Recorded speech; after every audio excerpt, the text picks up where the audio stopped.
Proving angle relationships. After watching this video, I will be able to write proofs involving congruent and right angles. You want to make sure you watch the previous video, section 2.4c, where I go over the vertical angle theorem and perpendicular lines intersecting, what happens, and when right angles are congruent to each other. So I'm going to use all the theorems that we kind of discussed throughout the past few videos to prove that if DB, so DB intersects angle ACD, so ADC, the blue angle, then angle 2 is congruent to angle 3. So angle 2 congruent to angle 3. So first, I'm going to write my first statement, which is my given information. And that's just because it was given. And whenever something, a line bisects an angle, it means it's cutting the angle in half. So if the red line is bisecting the blue angle, then I can say angle 1 and angle 2 are congruent to each other.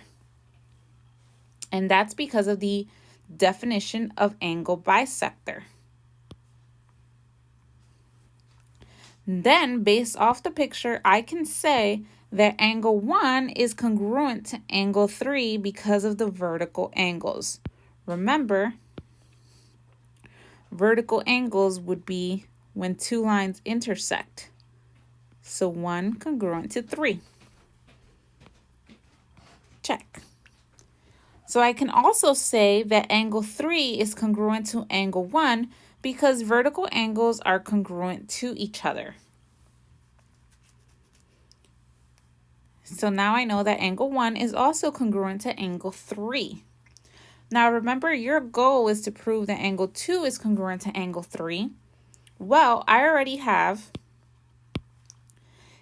angle 1 congruent to angle 2 and angle 1 congruent to angle 3. So I have the same angle congruent to two different angles that I'm going to circle in black. So that means that because of transitive property, angle 3 must be congruent to angle 2. I just said, hey, the blue circles, the angles I circled in blue, same angle, so angle 3 congruent to angle 2.